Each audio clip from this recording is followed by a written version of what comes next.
Good morning, everybody. Good morning, everybody. Welcome to Julian's Detroit Driver Blue frequency for Southeastern Michigan area rideshare drivers for their encouragement and support and discussion about things that come up. Definitely open to certain things that people want to put out there or talk about.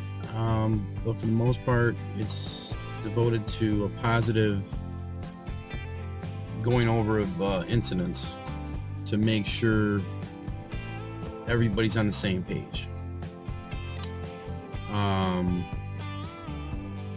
Make sure we're all doing this right, doing this as best we can with our best efforts. Just coming to the end of my my routine. For today, I made a video earlier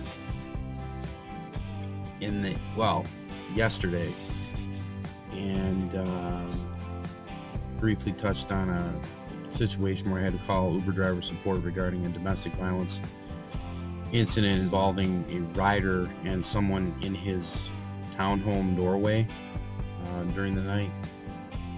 So I remained at the scene in a safe area so that in case Birmingham officers or nearby police wanted to contact me or get a statement, I could be available for that. I was not too excited about ending my entire night. But anyway, so that was that.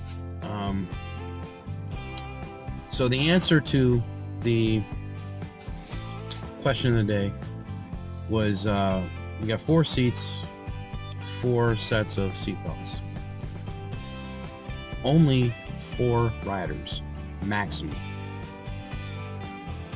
Now, a lot of people will attempt to push these limits.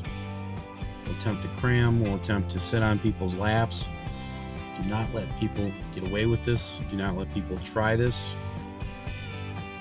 Remind them of their safety and the fact that, you know, it's your driving reputation that you're trying to maintain, you know, as a safe driver and safely participating as an Uber driver partner or as a Lyft driver partner. That it's any violations of these things, you know, could get you suspended off the platform, could get you permanently removed. All it takes is an accident report or something like that, indicating that there was more than adequate amount of people in the vehicle, and God forbid anyone gets injured, and then they find out one of the injured individuals, you allowed them to be in the car over capacity, especially if the injured person was the one that was not in a seatbelt or sitting on someone's lap or something and lunged forward to hit something like one of the pillars inside the vehicle.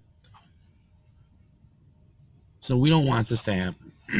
And you know, it's very, very simple. Someone tries to get in the car, tries to do anything on their own without checking with you first, you have to remind them very firmly who is in charge, you know, what the consequences are going to be, and you know, you have to make a quick decision on your feet, so to speak, in your seat, whether you're going to end the ride or not, whether you believe you're going to be having some cooperative riders. If not, cancel the ride. Do not even begin the ride.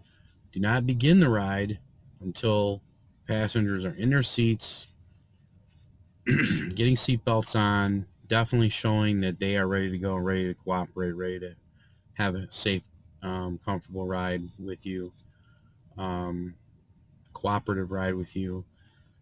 And doesn't hurt to touch on certain things. Doesn't hurt to remind people of what your concerns are, what has been happening lately, A lot of people want to know the goods. They want to know all the nasty stuff. They want to know some of the war stories that you can share as a driver partner with them, just to sort of kind of keep them interested in what you're saying. And they'll go for it, and they'll be willing to probably, agree to, some of the most simplest things, like not vaping in the car, not using, excessive cell phone use in the vehicle. Somebody's going to be on the cell phone. It's not going to be like two people at one time where you can't concentrate on what's going on your driving. That kind of a thing. The point is you cannot be distracted. So with that, I'll just kind of talk about a brief part of my night. Last night, had a very successful night. Had a couple of airport trips. Turned out to be good long trips. Took a gentleman from Metro Airport out to Ann Arbor. $10 tip. Amazing. Very nice passenger. Professional gentleman. Very conversational. He had been stuck at the Boston airport for like 3 days. 2 nights or 3 days or something like that. And you could tell he was tired. He was glad to be back in his home area. And then I was able to get a couple rides, and I set the I didn't set the destination filter in that situation, but I had some place to be at midnight, and I did that. Got together with my buddies I normally hang out with around that time, and was able to get back on the platform and get some steady rides, and everything really seemed to go very smooth, and to the point where, well, right before I went out to Ann Arbor, right before I came back from Ann Arbor, I was one stroke away from getting the $44 Quest bonus. Needless to say, managed to get a ride in downtown Ypsilanti. College student, very pleasant, very, very, very kind rider. Literally went around the block to a bar, restaurant, and that was it. And that was my 34th ride. Boom. Beautiful blue screen came up on my app. It was kind of like the first time for me seeing that. And believe it or not, and it was great, because it was like half the night was over. I was immediately close to my goal, and really it only took a few trips, into the early morning hours before I was pretty much where I wanted to be. And then the snow came. Oh my goodness. Right around 3 o'clock, there was this snow squall in Royal Oak. Checked out the Royal Oak action. There's nothing going on but a big old snowstorm. Started coming down kind of heavy, and I was still able to get some riders, but I mean, for the most part, which one of them was a long trip. Not a long trip, but it was a decent trip. And ended up going to a Dunkin' Donuts parking lot and just, crashing out, man. This cold weather just makes me want to sleep. But it was important to crash out, get a little shut-eye, because I call it tactical resting. because if one is not sharp out here, when one is not paying attention, especially in the weather, that's a recipe for disaster. So I would rather spend an hour on the side of the road, crashed out, sleeping, you know, in a safe place. I was in the border of Livonia, Farmington Hills area. So wasn't that bad of a move that time of night. And did not manage to make my stop that I usually like to make in the morning to go have breakfast with my girlfriend, and it didn't work out well because, well, apparently I needed to just get some rest. And sometimes I think, well, there's a reason for everything that happens. So there was a reason for me to stay there and to sleep a little bit more. So I did sleep a little bit more at that location. And then I was able to go over to my favorite Tim Hortons here that used to go to for a long time right before I retired from my previous career. And this is the place we used to hang out in the morning to get our morning coffee before we hit the road, hit the streets. Managed to see some of my old friends and caught up a little bit, and it was nice. It was just the morning just went well, and I was able to touch base with my girlfriend, and she got started on her job, and I don't know. So I definitely I did a little editing today during the last video. Still trying to work out that music situation. Definitely need to get help with this editing, but we'll work it out. So the question of the day, I was thinking about it last night. So we're going to discuss defensive driving, or just touch on it briefly. And the question is going to be, when I can pass someone, or when it's better to wait, right? And I have the option to wait, and I have traffic around me. I have a decision to pass just to get around somebody, especially, maybe I'm a few minutes.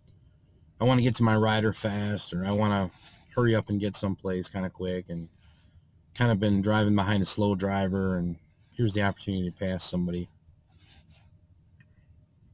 But a situation is coming up to where, I can get over and wait a little bit extra and then make a turn and successfully, get to my rider without too much complication.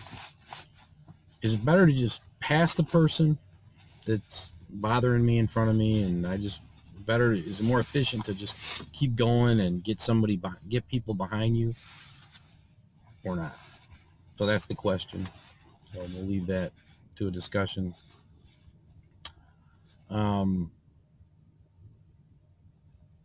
Leave that to working it out. Please like, comment, and kindly subscribe to my frequency at Julian's Detroit Driver Blue. Tell everybody about it. If you want to ring the bell, go ahead and ring that bell.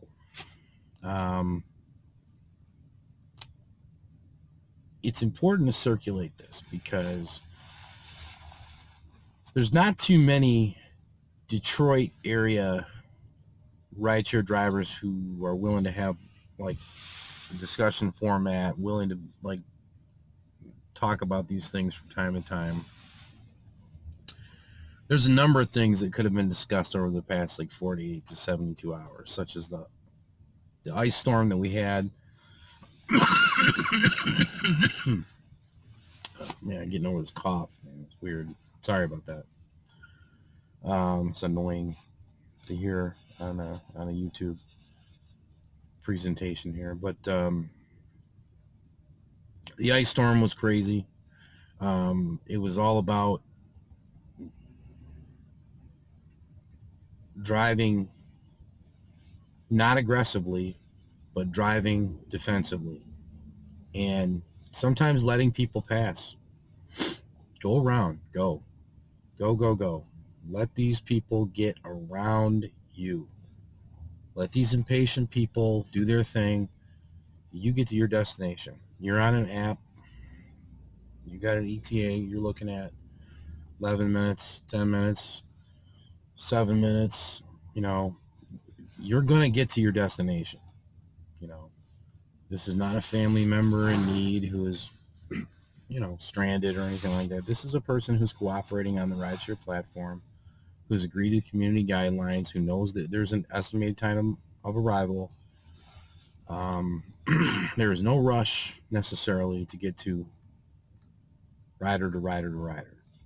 So we love our riders. We think the world of our riders. You know, hey, without these riders, we can't do our thing out here.